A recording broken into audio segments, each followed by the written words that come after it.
Assalamualaikum warahmatullahi wabarakatuh. Waalaikumsalam warahmatullahi wabarakatuh. Bagaimana kabar kalian anak-anak? Alhamdulillah baik Pak. Alhamdulillah, jaga kesehatan selalu. Ini lagi musimnya banyak penyakit. Baik, sebelum kita memulai pelajaran pada pagi hari ini, mari kita baca basmalah bersama. Bismillahirrahmanirrahim. Baik, Bapak absen dulu ya. Siapa yang bisa masuk hari ini? Baik, Bapak absen dulu. Yang pertama Aisyah Kumala Dewi. Hadir Pak. Isna Septi Sofiana. Indri Nur Oktaviani. Hadir Pak. Nikmatul Hani. Hadirah. Khairul Umam. Tidak hadir Pak. Kenapa tuh? Alasan ngaret Pak. Maufazuliana. Sakit Pak. Oke. Baik, yang tidak hadir dua. Baik, materi pada pagi hari ini yaitu ikhfa.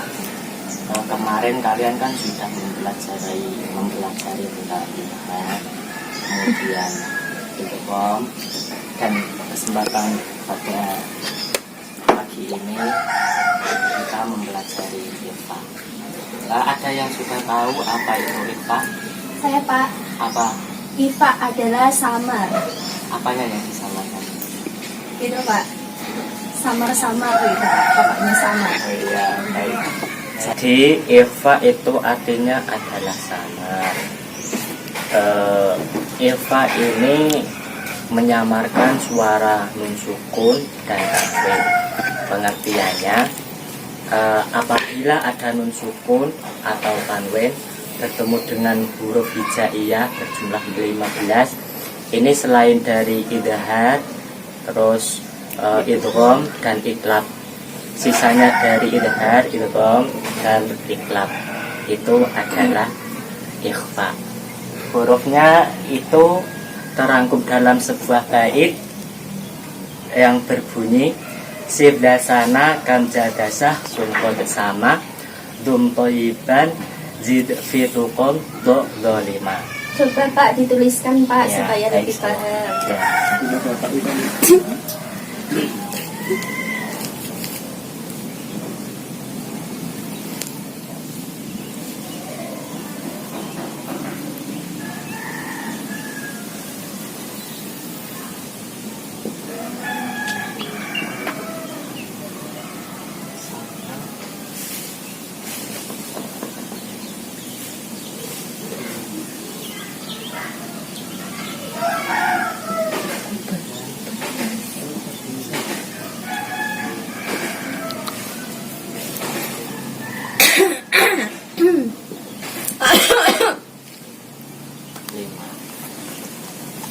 Jadi bait ini itu merupakan rangkaian huruf ikhfa.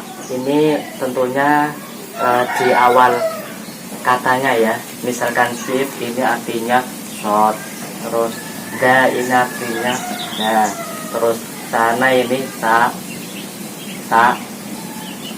dan seterusnya. Paham? Paham Ya Pak. Pak, paham. Baik. Ya. Ikhfa sendiri ini terbagi menjadi tiga. Yang pertama ada ikhfa aqrab, artinya dekat. Hurufnya ini ada 3. Terus kemudian ikhfa adna, jauh. Kemudian ikhfa ausat, artinya tengah-tengah. Ikhfa aqrab ini kan hurufnya 3, yaitu ta dan to. Ya. Maksudnya ikhfa aqrab yang artinya dekat di sini adalah makhrajnya nun sukun itu lebih dekat dengan huruf tersebut, huruf tadi. jika nun sukun itu makrotnya di ujung lidah itu nempel di langit-langit, maka huruf 3 tadi ta, dan po itu huruf makrotnya di ujung lidah nempel di gusi atas, di langit-langit, gusi nempel di atas. Itu pengertian dari makrom. Contohnya yaitu yang nun sukun bertemu ta, nun sukun bertemu ta. Famam saba. Main di maaf ya, jelek tulisannya. Famam saba. Itu nun sukun bertemu huruf ta. Contoh yang kedua yaitu tanwin bertemu dengan o. Contohnya baldatun thayyibah. Kemudian ada nun sukun bertemu dal. Contohnya min dunillah.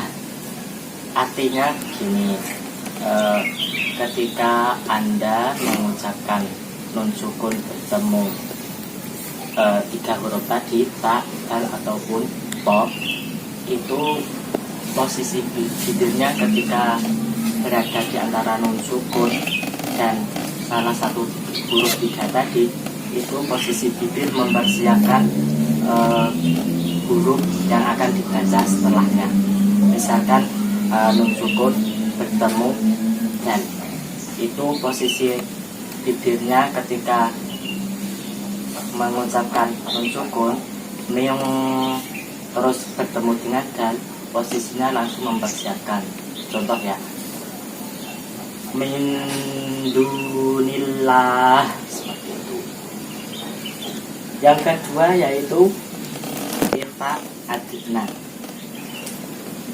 Nah, artinya ikhfa-nya lebih sedikit daripada gunnahnya. Biasanya ini bunyinya ng. Hurufnya ada 2 yaitu kaf dan qaf. Jadi jika ada nun sukun bertemu dengan kaf dan qaf, itu posisi bunyinya biasanya berubah menjadi ng atau eng. Contohnya nun sukun bertemu kaf ya, waman kana marido, itu kan bisa didengarkan berubah menjadi eng.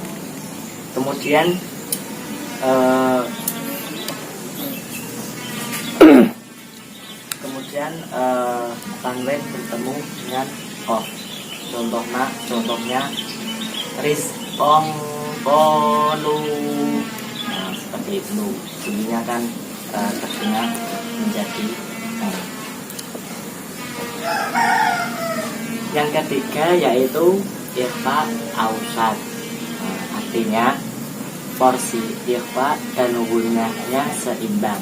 Adapun hurufnya yaitu ada 10 sisa dari ikhfa aqrab dan ikhfa adna. Contoh ya, di sini ada nun sukun bertemu dengan fa. Contohnya wama anfaqtum, seperti itu.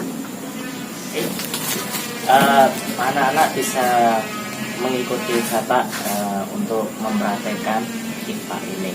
Yang pertama ini tadi ya, apa? Yang pertama tadi ikhfa aqrab. Contohnya famang taba, bisa diikuti bareng-bareng. 1, 2, 3. Famang taba. Baik. Yang kedua ikhfa Nah, contohnya itu hurufnya ada dua, kat dan kot. Dan contohnya nun sukun bertemu dengan kaf. Coba praktekkan ya, nanti bisa diikuti. Wa man kana mariyudho. 1, 2, 3. Walau kana marido. Bagus. Yang ketiga yaitu kita Asa. au. Ausar. Artinya apa? Sedang. Nah,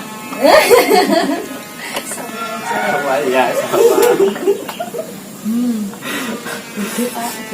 Nah, contohnya ya, contohnya itu nun sukun bertemu dengan tak. Misal wama anfaqtum. 1, 2, 3. Wama anfaqtum. Baik, ada sampai di sini ada yang perlu ditanyakan? Tidak Pak, kami sudah paham, sedikit paham Pak. Ya, bagus. Langsung gitu, kalau begitu kita langsung praktek aja. Kalian buka surat Al-Waqi'ah, langsung ke prakteknya saja.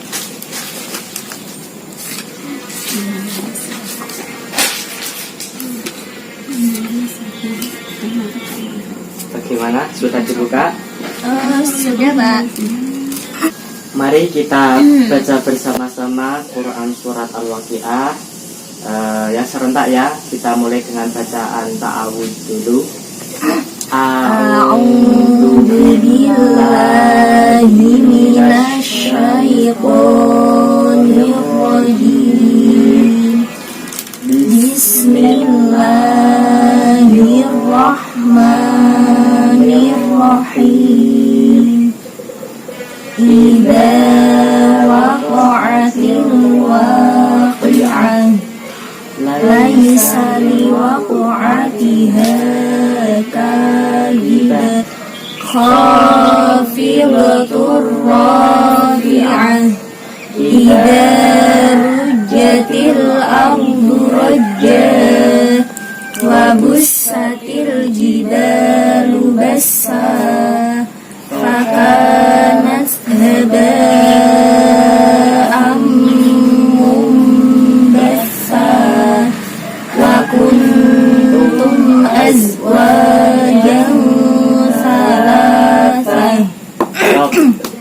Dari ayat 1 sampai 7 ini coba kamu Aisyah maju ke depan, carikan huruf ikhfa yang ada di ayat 1 sampai 7. 2 saja ya. Baik Pak. Coba.